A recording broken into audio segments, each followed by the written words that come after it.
C Shukkur telephone ലൈനിൽ ചേരുകയാണ്. അദ്ദേഹത്തിന്റെ ഒരു ഫേസ്ബുക്ക് പോസ്റ്റ് കൂടി ഇവിടെ പരാമർശിച്ചുവല്ലോ, അതുകൊണ്ടാണ് അദ്ദേഹത്തെ ടെലിഫോണിൽ വിളിച്ചത്. ശ്രീ സി ഷുക്കൂർ, കേൾക്കാമോ? താങ്കളുടെ ഒരു ഫേസ്ബുക്ക് പോസ്റ്റ് ഇവിടെ വായിച്ചിരുന്നു, അതുകൊണ്ടാണ് താങ്കളെ ടെലിഫോണിൽ വിളിച്ചത്. ജലീൽ പറഞ്ഞതും താങ്കൾ പറഞ്ഞതും ഒന്ന് തന്നെയാണെന്ന് കരുതിക്കോട്ടെ. അല്ല, ഞാൻ ഉദ്ദേശിച്ചത് ഞാൻ ഈ MDMA പോലുള്ള മയക്കുമരുന്നുകളും അതുപോലെ കുഴൽപ്പണം, സ്വർണ്ണക്കള്ളക്കടത്ത് തുടങ്ങിയ കാര്യങ്ങളിൽ സമുദായ നേതാക്കൾ കുറെ കൂടി സമുദായത്തെ ഉത്ബോധിപ്പിക്കണം എന്നതായിരുന്നു എന്റെ പോസ്റ്റ്. കാരണം നമ്മുടെ ഈ മുസ്ലിം പണ്ഡിതന്മാരുടെ സോക്കോൾഡ് പ്രസംഗങ്ങൾ ഇഷ്ടം പോലെ സോഷ്യൽ മീഡിയയിൽ അവൈലബിൾ ആണ്. ആ പ്രസംഗങ്ങൾ അവരെ ഒക്കെ ഊന്നുന്നത് സ്ത്രീകളെ നന്നാക്കാൻ വേണ്ടി മാത്രമാണ്. സ്ത്രീകൾ ജോലിക്ക് പോകാൻ പാടില്ല, സ്ത്രീകളെ മുടി പുറത്ത് കാണാൻ പാടില്ല, സ്ത്രീകളെ റീൽ ചെയ്യാൻ പാടില്ല, സ്ത്രീകള് വിധവയായി കഴിഞ്ഞാൽ വീട്ടിൽ ഒതുങ്ങിയിരിക്കണം, സ്ത്രീകൾ നരകത്ത് പോകുന്നതിന് തൊട്ട് കാക്കണം. ഇങ്ങനെ സ്ത്രീകളെ നന്നാക്കുന്ന വലിയ പട തന്നെ ഈ സോഷ്യൽ മീഡിയയിൽ നമുക്ക് കാണാൻ കഴിയും. അത് എല്ലാവരും കാണാൻ കഴിയും.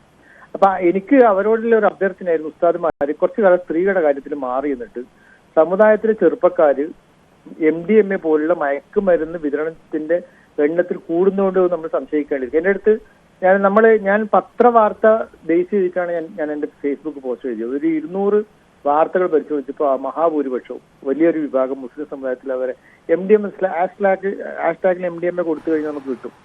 അപ്പൊ അത് ബേസ് ചെയ്തിട്ട് മാത്രമല്ല, ഞാൻ ആസ് എ പ്രാക്ടീസ് ലോയർ എന്ന നിലയിൽ കാസർഗോഡേയും കാഞ്ഞങ്ങാടിയും കോടതികളിൽ വരുന്ന കേസുകൾ എനിക്കറിയാം.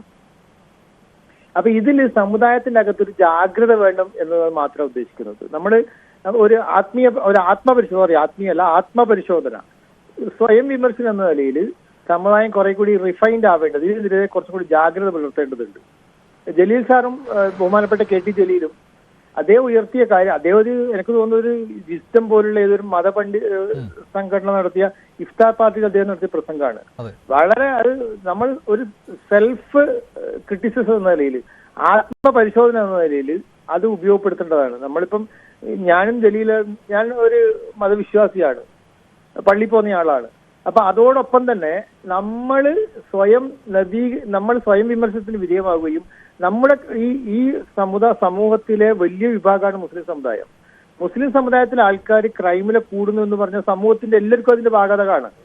ക്രൈം ആവട്ടെ നല്ല കാര്യമാകട്ടെ, മുസ്ലിം സമുദായം ഒരുപാട് നന്മകൾ ചെയ്യുന്ന സമൂഹമാണ് കേരളത്തിന്റെ സാമൂഹ്യ വളർച്ചയിൽ, സാമ്പത്തിക വളർച്ചയിൽ, തൊഴിലില്ലായ്മ നിർമ്മാർജ്ജനം ചെയ്യുന്നതിൽ, വിദ്യാഭ്യാസ മേഖലയിൽ മുസ്ലിം സമുദായം നൽകുന്ന സംഭാവന വളരെ വളരെ വലുതാണ്. അതോടൊപ്പം ആ സംഭാവനയുടെ എല്ലാ ഗുണങ്ങളും സമൂഹം മുഴുവൻ അനുഭവിക്കുന്നുണ്ട്. അതുപോലെ സമുദായത്തിന്റെ അകത്തു നിന്ന് വരുന്ന ആൾക്കാർ ക്രൈമിൽ ഏർപ്പെടുന്ന സമയത്ത്, പ്രത്യേകിച്ച് നമ്മുടെ നാട്ടിൽ കൂടി വരുന്ന മയക്കുമരുന്ന് പോലുള്ള ക്രൈമിൽ അകപ്പെടുന്ന സമയത്ത് അത് തിരുത്താനുള്ള ഉത്തരവാദിത്തം സമുദായത്തിനകത്തും ഉണ്ട് എന്ന് പറയാനായി ശ്രമിച്ചത്. അതാണ് എന്റെ ഫേസ്ബുക്ക് പോസ്റ്റിനെ ലക്ഷ്യപ്പെട്ടത്. ശരി, നന്ദി ശ്രീ സി ഷുക്കൂർ. ശ്രീ ഫക്രുദ്ദീൻ, അപ്പോൾ ഈ ഇദ്ദേഹം പറഞ്ഞതിനെ, ജലീൽ പറഞ്ഞതിനെ ഷുക്കൂർ വക്കീലും അനുകൂലിക്കുകയാണ്. കാരണം ഒരു ആത്മവിമർശനം ഉൾക്കൊള്ളുന്നതാണ് എന്നാണ്, അതായത് സമുദായത്തിന്റെ. പക്ഷെ താങ്കൾക്ക് ആ രീതിയിൽ കാണാൻ പറ്റുന്നില്ലെന്ന് തോന്നുന്നു.